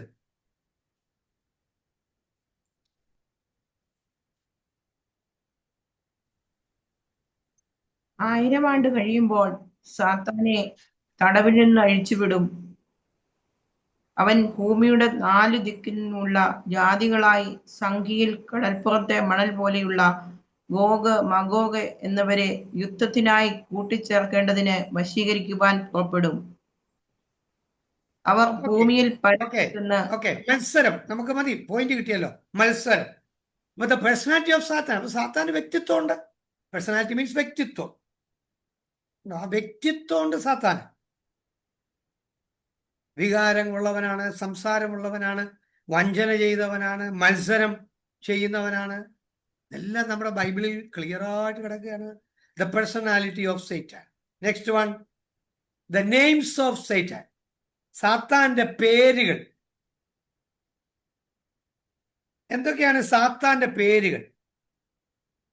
ബൈബിളിനകത്ത് ഉപയോഗിച്ചിരിക്കുന്ന സാത്താന്റെ പേരുകൾ ഒന്ന് നോക്കിക്കോളൂ. പാപത്തിന് മുമ്പുള്ള പേര് അരുണോദയപുത്രനായ ശുക്രൻ എന്നായിരുന്നു. പാപം ചെയ്യുന്നതിന് മുൻപുള്ള പേര്. പാപം ചെയ്യുന്നതിന് മുമ്പ് സാത്താനല്ല. പിന്നെ ഹെഡിങ്ങിനകത്ത് നെയിംസ് ഓഫ് സൈറ്റാൻ ഞാൻ എഴുതിയെങ്കിലും ആദ്യത്തെ ഒരു വാചകം പാപത്തിന് മുൻപ് ഉള്ള പേര് അരുണോദയപുത്രനായ ശുക്രൻ. എന്നാൽ പാപം കഴിഞ്ഞു നോക്കൂ. മത്തായിയുടെ സുവിശേഷം 4-ാം അധ്യായം 10-ാം വാക്യം, 4:10. യേശു അവനോട്, സാത്താനെ എന്നെ വിട്ടുപോ, നിന്റെ ദൈവമായ കർത്താവിനെ നമസ്കരിച്ച് അവനെ മാത്രമേ ആരാധിക്കാവൂ എന്ന് എഴുതിയിരിക്കുന്നുവല്ലോ എന്ന് പറഞ്ഞു. മതി. അപ്പൊ നോക്കിയോ, ഇവന്റെ പേര് സാത്താൻ. സാത്താൻ എന്ന വാക്കിന്റെ അർത്ഥം ആഡ്വേഴ്സറി അല്ലെങ്കിൽ എതിരാളി. നമ്പർ 1. നമ്പർ 2, മത്തായിയുടെ സുവിശേഷം 4-ാം അധ്യായം 1-ാം വാക്യം ഒന്ന് വായിച്ചാൽ മതി. അനന്തരം പിശാചിനാൽ പരീക്ഷിക്കപ്പെടുവാൻ യേശുവിനെ ആത്മാവ് മരുഭൂമിയിലേക്ക് നടത്തി. മതി. അനന്തരം യേശുവിനെ ആത്മാവ് മരുഭൂമിയിലേക്ക് നടത്തിയത് പിശാചിനാൽ പരീക്ഷിക്കപ്പെടുവാൻ എന്ന് എഴുതിയിരിക്കുന്നു. അപ്പം സാത്താൻ എന്നുണ്ട്, പിശാച് എന്നാണ് രണ്ടാമത് ഉപയോഗിച്ചിരിക്കുന്ന പദം. ഓക്കെ, മൂന്നാമത്തെ പദം യോഹന്നാൻ സുവിശേഷം 17-ാം അധ്യായത്തിന്റെ 15-ാമത്തെ വാക്യം. യോഹന്നാൻ സുവിശേഷം 17-15 ഉപയോഗിച്ചിട്ടുള്ളത്, സാത്താൻ ഉപയോഗിച്ചിരിക്കുന്ന മൂന്നാമത്തെ പദം, അവരെ ലോകത്തിൽ നിന്ന് എടുക്കണമെന്നല്ല, ദുഷ്ടന്റെ കയ്യിൽ അകപ്പെടാതെ വേണം അവരെ കാത്തുകൊള്ളണമെന്നത്രേ ഞാൻ അപേക്ഷിക്കുന്നത്. ദുഷ്ടന്റെ കയ്യിൽ അകപ്പെടാതെ. അപ്പൊ സാത്താനെ ദുഷ്ടൻ എന്ന് ഉപയോഗിച്ചിരിക്കുന്നു. വെളിപ്പാട് പുസ്തകം 12-ാം അധ്യായത്തിന്റെ 3-ാം വാക്യത്തിനകത്ത് സ്വർഗത്തിൽ മറ്റൊരു ഉപയോഗിച്ചിരിക്കുന്നത് 7 തലയും 10 കൊമ്പും തലയിൽ 7 രാജമുടിയും തീനിറമുള്ള ഒരു മഹാസർപ്പം. മതി. തീ നിറമുള്ള ഒരു മഹാസർപ്പം എന്നുപയോഗിച്ചിരിക്കുന്നത് സാത്താനെ കുറിച്ചാണ്. തീ നിറമുള്ള മഹാസർപ്പം. 5-ാമത് ഉപയോഗിച്ചിരിക്കുന്നത് വെളിപ്പാട് പുസ്തകം 12:9 ഭൂതലത്തെ മുഴുവൻ തെറ്റിച്ചു കളയുന്ന പിശാചും സാത്താനും എന്ന മഹാസർപ്പമായ പഴയ പാമ്പിനെ ഭൂമിയിലേക്ക് തള്ളിക്കളഞ്ഞ് അവന്റെ ദൂതന്മാരെയും അവനോടുകൂടെ തള്ളിക്കളഞ്ഞു. കണ്ടോ, പഴയ പാമ്പ്. It is very clear. Bible clear ആണ് പ്രിയരെ. 6-ാമത്തെ കാര്യം എന്താണ്? വെളിപ്പാട് പുസ്തകം 9-ാം അധ്യായം 11-ാമത്തെ വാക്യത്തിനകത്ത് ഉപയോഗിച്ചിരിക്കുന്നതാണ്. വെളിപ്പാട് പുസ്തകം 9:11 അഗാധദൂതൻ അതിന് രാജാവായിരുന്നു. അവൻ എബ്രായ ഭാഷയിൽ അപ്പത്തോൻ എന്നും യവന ഭാഷയിൽ അപ്പല്ലുവൻ എന്നും പേർ. കണ്ടോ, ക്ലിയർ. അഗാധദൂതൻ, അതാണ് അബദ്ദോൻ. എബ്രായ ഭാഷ എന്നുള്ളതിനാണ് HP ഇട്ടിരിക്കുന്നത്. അപ്പല്ലുവൻ എന്നുള്ളതിനാണ് GK ഇട്ടിരിക്കുന്നത്, ഗ്രീക്ക്. ഇതെല്ലാം സാത്താന്റെ പേര് തന്നെയാണ്. 7-ാമത് ഉപയോഗിച്ചിരിക്കുന്നത് 1 പത്രോസ് 5-ാം അധ്യായത്തിന്റെ 8-ാമത്തെ വാക്യം. നിർമ്മതരായിരിപ്പീൻ, ഉണർന്നിരിപ്പീൻ, നിങ്ങളുടെ പ്രതിയോഗിയായി പിശാച് അലറുന്ന സിംഹം എന്ന പോലെ ആരെ വിഴുങ്ങേണ്ടു എന്ന് തിരിഞ്ഞു ചുറ്റി നടക്കുന്നു. പ്രതിയോഗിയായ പിശാച്, പ്രതിയോഗി. മത്തായി സുവിശേഷം 12-ാം അധ്യായം 24-ാം വാക്യം.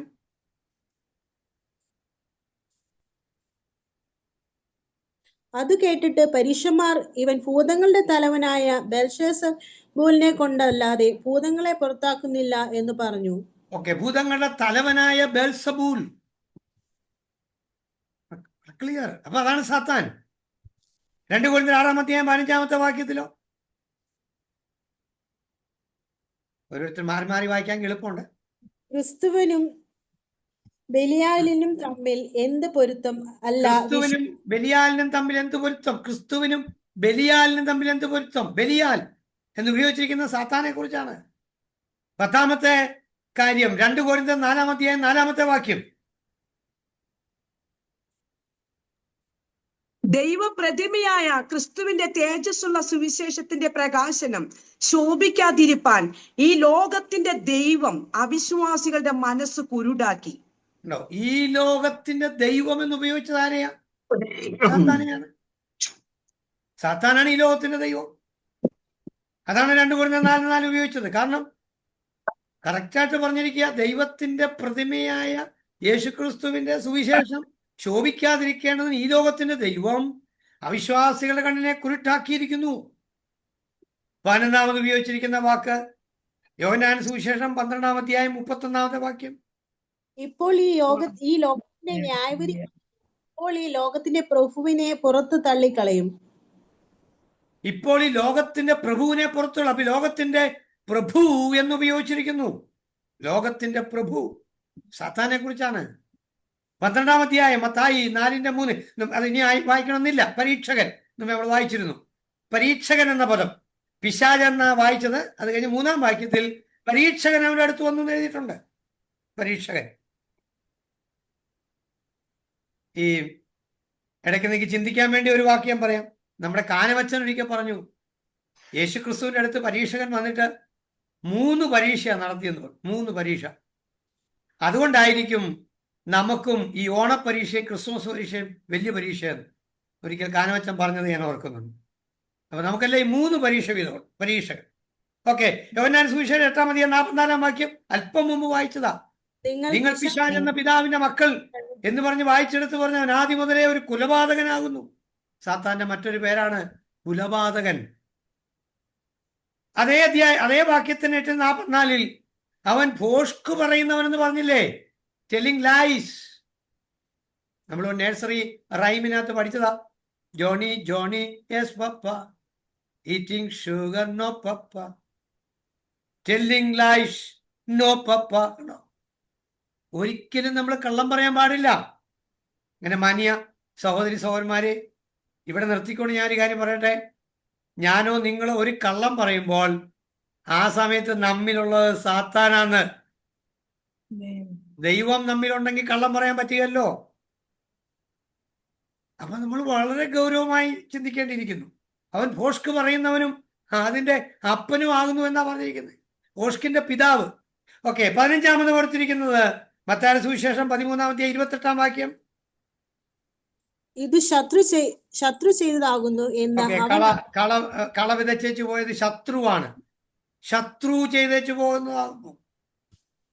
അത് ആ പാരഗ്രാഫ് മൊത്തം വായിക്കും, മനസ്സിലാവും സാത്താനെ കുറിച്ചാണ്. വെളിപ്പാട് പുസ്തകം 12:10 ഉപയോഗിച്ചിരിക്കുന്നത്. വെളിപ്പാട് 12:10.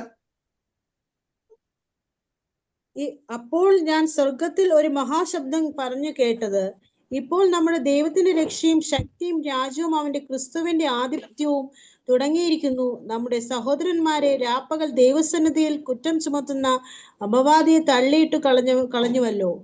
അപവാദിയെ തള്ളിയിട്ട് കളഞ്ഞുവല്ലോ. രാപ്പകൽ കുറ്റം ചുമത്തുന്ന അപവാദി ആണ് സാത്താൻ.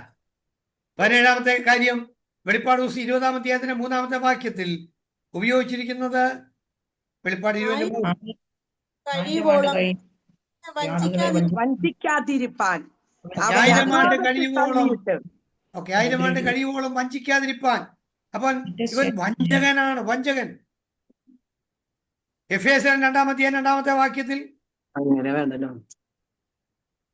എഫേസ്യർ 2:2 അവയിൽ നിങ്ങൾ മുമ്പേ ഈ ലോകത്തിന്റെ കാലഗതിയെയും ആകാശത്തിലെ അധികാരത്തിനും അനുസരണക്കേടിന്റെ മക്കളിൽ ഇപ്പോൾ വ്യാപരിക്കുന്ന ആത്മാവിനും അധിപതിയെയും അനുസരിച്ച്. നോക്കിയേ, ആകാശത്തിലെ അധികാരം. ആകാശത്തിലെ അധികാരം സാധാന്യമാണ് അവിടെ ഉപയോഗിക്കുന്നത്. ഈ ഓർത്തഡോക്സ് യാക്കോബ പള്ളിയിലൊക്കെ ശവസംസ്കാരത്തിന് അവസാനം ഉപയോഗിക്കുന്ന ഒരു ഭാഗം പള്ളിയിൽ പോയിട്ടുണ്ട്, നിങ്ങൾ കണ്ടിട്ടുള്ളവരുണ്ടെങ്കിൽ ഇച്ചിരി മനസ്സിലാവും. അവസാനം ശുശ്രൂഷയായിട്ട് ഈ പുരോഹിതൻ, ശവസംസ്കാരം ചെയ്യുന്ന പുരോഹിതൻ, ഒരു കുപ്പിക്കകത്തൊരു തൈലം കൊണ്ടുവരും. തൈലം കൊണ്ടുവന്നിട്ട് ഈ ഡെഡ് ബോഡിയിൽ തൈലം ഒഴിക്കും. തൈലലേപനം എന്ന് പറയും. തൈലം ഒഴിക്കും. അവിടെ വെച്ച് പറയുന്നത് ഇങ്ങനെയാണ്: ആയാറിൽ പതിയിരിക്കുന്ന ഭൂതപ്രേത പിശാചുകളുടെ കയ്യിൽ നിന്ന് ഈ വ്യക്തിയുടെ ആത്മാവിനെ രക്ഷിക്കണമേ എന്ന് പറഞ്ഞാണ് ഈ തൈലലേപനം, തൈലം ഒഴിക്കുന്നത്. ഞാൻ എൻ്റെ അടുത്തു നിന്ന് ഒരാൾ ചോദിച്ചു, മേളിലോട്ട് പോകുമ്പം സാത്താൻ കയറി പിടിക്കുമ്പോൾ തെന്നിപ്പോകാനായിരിക്കുമോ ഈ എണ്ണ ഒഴിക്കുന്നത്? എന്നാൽ ഞാനതിന് എടുത്തൊരാശയം, ആയാറിൽ പതിയിരിക്കുന്ന പിശാചുക്കൾ, ആകാശത്തിലെ അധികാരം. 19 ഉപയോഗിച്ചിരിക്കുന്ന കാര്യം വായിക്കണ്ടല്ലോ. ഭോഷ്കിന്റെ പിതാവ് അല്ലെ? ഭോഷ്കിന്റെ അപ്പനുമാകുന്നു. ഭോഷ്കിന്റെ പിതാവ്. 20ാമത്തെ കാര്യം മത്തായി 12:24. അത് കേട്ടിട്ട് പരീക്ഷൻ, ഇവൻ ഭൂതങ്ങളുടെ തലവനായ ബെൽസെബൂലിനെ കൊണ്ടല്ലാതെ ഭൂതങ്ങളുടെ തലവൻ എന്ന് ഉപയോഗിച്ചിരിക്കുന്നു. അപ്പൊ നിങ്ങൾ നോക്കൂ, 20 പേരെങ്കിലും കുറഞ്ഞത് സാത്താന്റെ പര്യായ പദങ്ങളായിട്ട് ബൈബിളിലുണ്ട്. സാത്താൻ, പിശാച്, ദുഷ്ടൻ, തീനിറമുള്ളവൻ, മഹാസർപ്പം, പഴയ പാമ്പ്, അഗാധദൂതൻ, അബദ്ധോൻ, അപ്പല്ലുവൻ, പ്രതിയോഗി, ബേൽസബൂൽ, ബെലിയാൽ, ഈ ലോകത്തിലെ ദൈവം, ഈ ലോകത്തിലെ പ്രഭു, പരീക്ഷകൻ, കൊലപാതകൻ, ഭോഷ്ക് പറയുന്നവൻ, ശത്രു, അപവാദി, വഞ്ചകൻ, ആകാശത്തിലെ അധികാരം, ഭോഷ്കിന്റെ പിതാവ്, ഭൂതങ്ങളുടെ തലവൻ. The works of Satan. Next study. സാത്താന്റെ പ്രവർത്തികൾ. എന്താണ് സാത്താന്റെ പ്രവർത്തികൾ? സാത്താന്റെ പ്രവർത്തികളാൽ പൂരിതമാണ് ഈ ലോകം മുഴുവൻ. ആവശ്യാനുസരണം ദൈവത്തിന്റെ ജനത്തെ എന്തെല്ലാം ചെയ്യാമോ അതെല്ലാം ചെയ്യുവാൻ റെഡിയായിരിക്കുകയാണ് എന്ന കാര്യം ഓർക്കുക. സദാ ജാഗരൂകനാണ് ഈ സാത്താൻ. ജോലിയിൽ നിന്ന് ഒരിക്കലും അവധിയെടുക്കാത്ത ഒരുവനാണ് ഈ സാത്താൻ.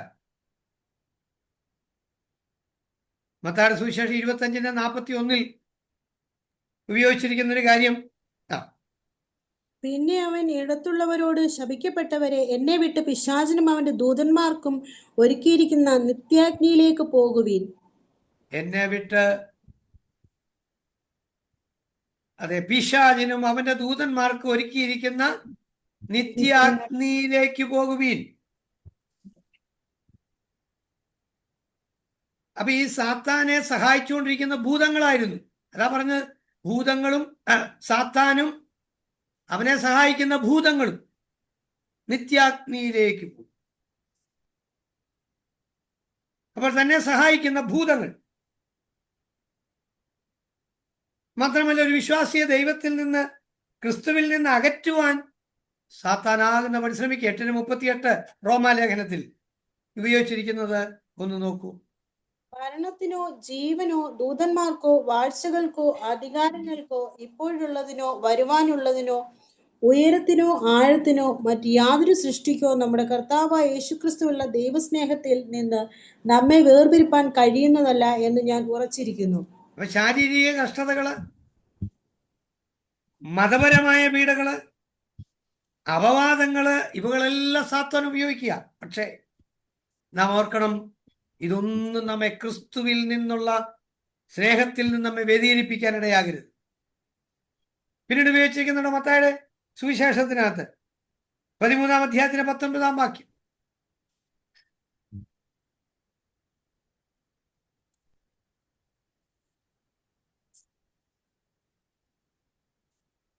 പിന്നെ ശിഷ്യന്മാർ അടുക്കൽ വന്ന് അവരോട് ഉപമകളായി സംസാരിക്കുന്നത് എന്ത് എന്ന് അവനോട് ചോദിച്ചു. ഓക്കെ, എന്തിനു ഉപമകളായി സംസാരിക്കുന്നത് ചോദിച്ചപ്പോൾ, ദൈവരാജ്യത്തിന്റെ മർമ്മങ്ങൾ ഗ്രഹിപ്പാൻ അവർക്ക് കഴിയും, നിങ്ങൾക്കത് പറ്റില്ല എന്നൊക്കെ യേശുക്രിസ്തു പറഞ്ഞു തുടങ്ങുമ്പോൾ 25 മുതൽ 30 വരെ വ്യാഖ്യാനിക്കുന്ന സമയത്ത് പറയുന്നുണ്ട്, വീണ വിത്ത് സാത്താൻ വന്ന് എടുത്തു കളയുന്നു. ഒരുത്തൻ രാജ്യത്തിന്റെ വചനം കേട്ടിട്ട് ഗ്രഹിക്കാതിരുന്നാൽ ദുഷ്ടൻ വന്ന് അവന്റെ ഹൃദയത്തിൽ വിതയ്ക്കപ്പെട്ടത് എടുത്തു കളയുന്നു. കണ്ടോ, അത്ര ക്ലിയർ ആയിട്ടാണ് പറഞ്ഞിരിക്കുന്നത്. അപ്പൊ ദൈവത്തിൽ നിന്ന് അകറ്റിക്കളയാൻ വേണ്ടി നമ്മിൽ വീണ വിത്ത്, വചനം കൊത്തിപ്പറിച്ച് കളയുവാൻ സാത്താൻ ശ്രമിക്കുന്നു എന്ന് വ്യക്തമായി നമുക്ക് മനസ്സിലാക്കാനായിട്ട് കഴിയുന്നു. 2 കൊരിന്ത്യർ 4:4 വായിക്കണമെന്നില്ല. അവിശ്വാസിയുടെ മനസ്സ് കുരുട്ടാക്കുന്നു എന്നുള്ള കാര്യങ്ങളാണല്ലോ അതിനകത്ത് എഴുതിയിരിക്കുന്നത്. അപ്പോസ്തലപ്രവൃത്തി 5:3 നോക്കൂ. ആക്ട്സ് 5:3, 5:3. അപ്പോസ്തലപ്രവൃത്തി 5-ാം അധ്യായം 3-ാം വാക്യത്തിൽ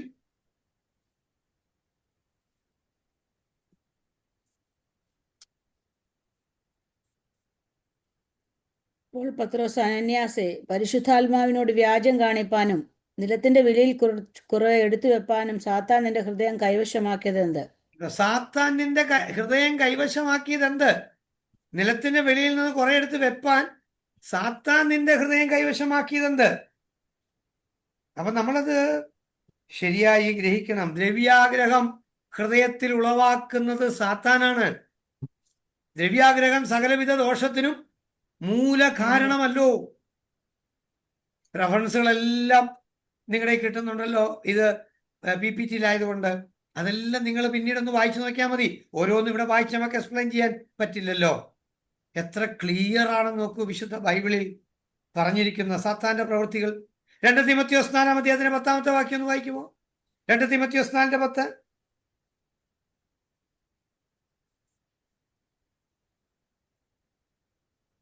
യോഗ്യമായ വചനം, അതിനായിട്ട് തന്നെ നാം സകല മനുഷ്യരുടെയും പ്രത്യേക വിശ്വാസികളുടെയും രക്ഷിതാവായ ജീവനുള്ള ദൈവത്തിന്റെ ആശ വെച്ച് അധ്വാനിച്ചും പോരാടിയും വരുന്നു. ഓക്കെ, അതാണോ? ഓക്കെ, നോ പ്രോബ്ലം, കുഴപ്പമൊന്നുമില്ല. അപ്പൊ തന്നെ നമ്മളൊന്ന് നോക്കുക. 1 യോഹന്നാൻ 2-ാം അധ്യായത്തിന്റെ 15-ാം വാക്യം കൂടെ ചേർത്ത് വായിച്ചോളൂ. 1 യോഹന്നാൻ 2-ാം അധ്യായത്തിന്റെ 15 മുതലുള്ള വാക്യം. ലോകത്തെയും ലോകത്തിലുള്ളതിനെയും സ്നേഹിക്കരുത്. ഒരുവൻ ലോകത്തെ സ്നേഹിക്കുന്നെങ്കിൽ അവൻ പിതാവിന്റെ സ്നേഹമില്ല. ഓക്കെ, അപ്പൊ ലോകത്തെയും ലോകത്തിലുള്ളതിനെയും സ്നേഹിക്കരുത്. സ്നേഹിക്കുന്നുവെങ്കിൽ അവനിൽ പിതാവിന്റെ സ്നേഹമില്ല. ജഡമോഹം, കൺമോഹം, ജീവനത്തിന്റെ പ്രതാപം, ഇതെല്ലാം ലോകത്തിൽ നിന്നുള്ളതാകുന്നു എന്ന് അതിനടുത്ത വാക്യത്തിലുണ്ടല്ലോ. അപ്പൊ എത്രയോ ക്ലിയർ ആണ് ഈ വാക്യങ്ങളെല്ലാം. എന്ന് പറഞ്ഞാൽ സർവ്വലോകം ദുഷ്ടന്റെ അധീനതയിൽ കഴിയുന്നു.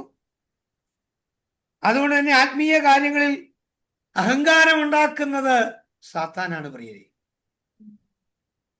ഇപ്പൊ നിങ്ങളെ വചനം പഠിപ്പിക്കുന്നത് എനിക്ക് നാളെ അഹങ്കാരം ഉണ്ടായാൽ, അഹങ്കാരം വരുന്നത് സാത്താന്യ ചിന്തകൾ കൊണ്ട് മാത്രമാണ് അഹങ്കാരം ഉണ്ടാകുന്നത്, ദ്രവ്യാഗ്രഹം ഉണ്ടാകുന്നത്, ചിന്ത ഉണ്ടാകുന്നത്. അപ്പോൾ തന്നെ നമ്മൾ ഈ പറഞ്ഞ പോലെ നിഗളം ഉണ്ടാകുന്നത്. ഇത് മുഴുവൻ സാത്താന്റെ വ്യാപാരം കൊണ്ടാണ്. മിസ്റ്ററി ഓഫ് സൈറ്റാൻ, ഒരു വാക്കൂടെ പറഞ്ഞു നിർത്തും. മിസ്റ്ററി എന്ന് പറയുമ്പോൾ എന്താണ് അതിന്റെ അർത്ഥം നമുക്കറിയാം. മിസ്റ്ററി, രഹസ്യം. അപ്പോൾ തന്നെ ഓർക്കുക, അല്ലെങ്കിൽ മർമ്മമെന്നാണ് ഈ മിസ്റ്ററി എന്ന് പറഞ്ഞാൽ. 2 തെസ്സലോനിക്കർ 2-7 വാക്യം. അധർമ്മത്തിന്റെ മർമ്മം ഇപ്പോഴേ വ്യാപരിക്കുന്നുണ്ട്, ഇതുവരെ തടുക്കുന്നവൻ വഴിയിൽ നിന്ന് നീങ്ങിപ്പോക മാത്രം വേണം. കണ്ടോ, അധർമ്മത്തിന്റെ മർമ്മം ഇപ്പോഴേ വ്യാപരിക്കുന്നുണ്ട്, വഴിയിൽ തടുക്കുന്നവൻ മാറിപ്പോക മാത്രം വേണം. അധർമ്മത്തിന്റെ വ്യാപാരം ഇപ്പോഴേ ഉണ്ട്, വഴിയിൽ തടുക്കുന്നവനുണ്ട്. അവനൊന്ന് മാറിപ്പോയാൽ ഇത് സംഗതി ഓക്കെയാണ്. അപ്പൊ നമ്മൾ ഓർക്കുക, സാത്താന്റെ മർമ്മമാണിത്. മർമ്മം. സാത്താന് തൃത്വമുണ്ട്, ട്രിനിറ്റി ഓഫ് സൈറ്റാൻ. സാത്താന്റെ തൃത്വം ഏതാണ്? ഈ വാക്യങ്ങളെല്ലാം വായിക്കാൻ പോയാൽ സമയം ഇല്ല എന്നുള്ളത് കൊണ്ട് ഒരു വാക്യം വായിച്ചാൽ മതി. സാത്താന്റെ തൃത്വം ഞാൻ പറഞ്ഞുതരാം. 20-ാം അധ്യായത്തിന്റെ 10-ാം വാക്യം ഒന്ന് വായിച്ചു നോക്കി. 20-ാം അധ്യായത്തിന്റെ 10-ാം വാക്യം, വെളിപ്പാട്. അവരെ വഞ്ചിച്ച പിശാചിനെ മൃഗവും കള്ളപ്രവാചകനും കിടക്കുന്ന ഗന്ധക പൊയ്കയിലേക്ക് തള്ളിയിടും. മതി. അവരെ വഞ്ചിച്ച സാത്താനെ മൃഗവും കള്ളപ്രവാചകനും കിടക്കുന്ന പൊയ്കയിലേക്ക് തള്ളിയിടും. അപ്പൊ മൃഗവും കള്ളപ്രവാചകനും ഓൾറെഡി ഉണ്ട്. സാത്താനെ 1000 ആണ്ട് വാഴ്ചയ്ക്ക് ശേഷം അങ്ങോട്ട് അഗ്നിപ്പൊയ്കയിലേക്ക് ഇട്ടിരിക്കുന്നു. അങ്ങനെയെങ്കിൽ ഇതാണ് തൃത്വം, സാത്താന്റെ തൃത്വം. സാത്താൻ നമ്പർ 1, നമ്പർ 2 കള്ളപ്രവാചകൻ, നമ്പർ 3 മൃഗം. സാത്താന്റെ തൃത്വമാണ്, ട്രിനിറ്റി ഓഫ് സൈറ്റാൻ. ഒരു വാക്കൂടെ പറഞ്ഞ് ഞാനിവിടെ ക്ലോസ് ചെയ്തേക്കാം. End of Satan. സാത്താൻ അന്ത്യം ഉണ്ടോ? അതാ ഇപ്പൊ വായിച്ചതും.